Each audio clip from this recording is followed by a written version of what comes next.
तो ये क्या उस गरीब परिवार के घर पे बुलडोजर लेके मरवाने गए थे क्या अपनी? आप उम्मीद किससे कर रहे हैं? उस डीएम से कर रहे हैं क्या, जिसे डीएम की कमर रिंग में लचक रही है? मतलब रिंग डांसर से उम्मीद क्या कर सकते हैं आप लोग? रिंग डांसर न्याय दिला सकती है क्या किसी को? Neha Jain ring dancer. ना घर बचा न बच पाई माँ बिटिया की जान, कुछ ऐसे खाली कराया गया एक गरीब ब्राह्मण का मकान।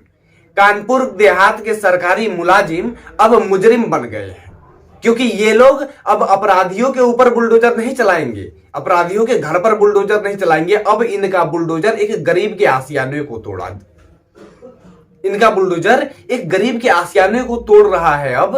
और आपसे बताना चाहते हैं कि योगी आदित्यनाथ जब पहले ही कह चुके हैं किसी गरीब को न छेड़े, जिला प्रशासन के लोग भी इस बात को सुनिश्चित करें।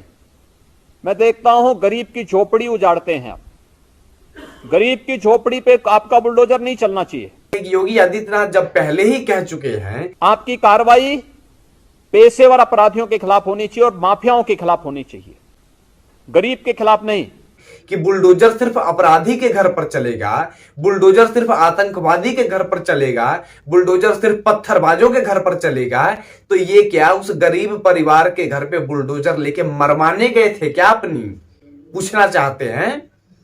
वहां पर जितने भी वर्दी में पहुंच गए थे, अपनी सरकारी जो पावर है उसका गलत दुरुपयोग करने के लिए पहुंच गए थे, तो वो क्या मरवाने गए थे? वहां पे कौन सा काम करने गए थे? और गरीब अगर कहीं पे उसने ऐसी भूमि पर उसका मकान बन ही गया है, तो पहले उस जो आरक्षित श्रेणी की हो तो उन्हें पहले कहीं कोई व्यवस्था दीजिए, व्यवस्था देने के बाद तब जाकर के उसकी सहमति से फिर उसको पुनर्वास करिए। जब मुख्यमंत्री का पहले ही आदेश है कि किसी गरीब का आशियाना नहीं तोड़ना है, तो वहां गए ही क्यों थी ये लोग? आप उम्मीद किससे कर रहे हैं? उस डीएम से कर रहे हैं क्या, जिसे डीएम की कमर रिंग में लचक रही है?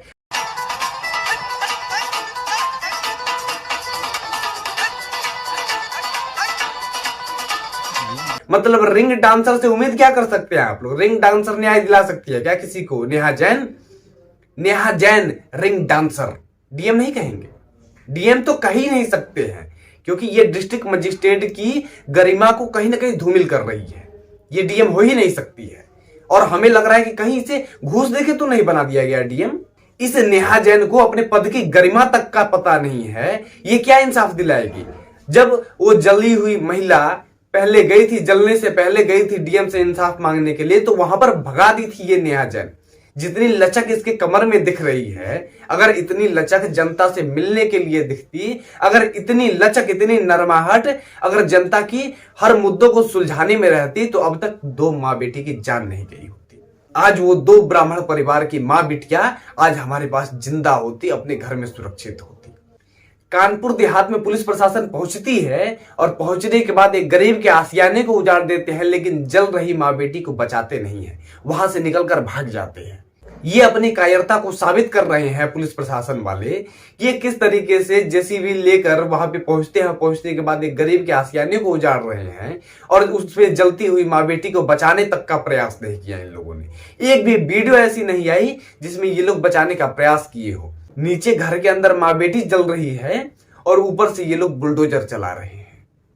हमें लग रहा है कि जितने भी अपराधी वहां पर पहुंचे थे, इन सभी मुंह से गाली निकल रही है।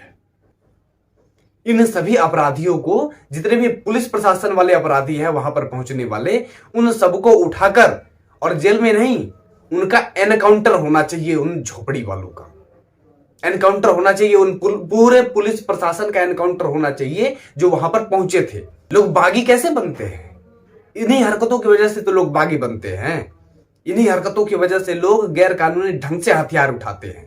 इसी तरीके से पुलिसियों की रवैया इतनी घटिया होती जा रही है कि ये लोग एक गरीब का आशियाना छीन रहे हैं और एक जलती हुई माँ बेटी को बचाने का प्रयास नहीं करते हैं। नीचे माँ बेटी जल रही है, ऊपर ये लोग उस गरीब का आशियाना गिरा रहे हैं। ये घटिया मानसिकता है इन लोगों की। ऐसे ही इन लोगों की घटिया मानसिकता अगर चलती रही तो हमें लग रहा है कि लगातार ही हर जमाने में अपराधी हुए हैं, हर जमाने में बागी निकले हैं। हमें लग रहा है कि इस घटना को देखकर भी कुछ लोग बागी हो सकते हैं, तो कुछ लोग बागी ना हो, इस वजह से वहां के डीएम को तत्काल प्रभाव से बर्खास्त किया जाए और बर्खास्त करने के बाद इनको जेल में भेजा जाए। और इनके साथ साथ एसपी साहब को भी जेल में भेजा जाए और साथ में जितने भी पुलिस प्रशासन वाले वहां पे पहुंचे थे घर तोड़ने के लिए उन लोगों को भी जेल में भेजना चाहिए, क्योंकि ये लोग हत्यारे और अपराधी हैं।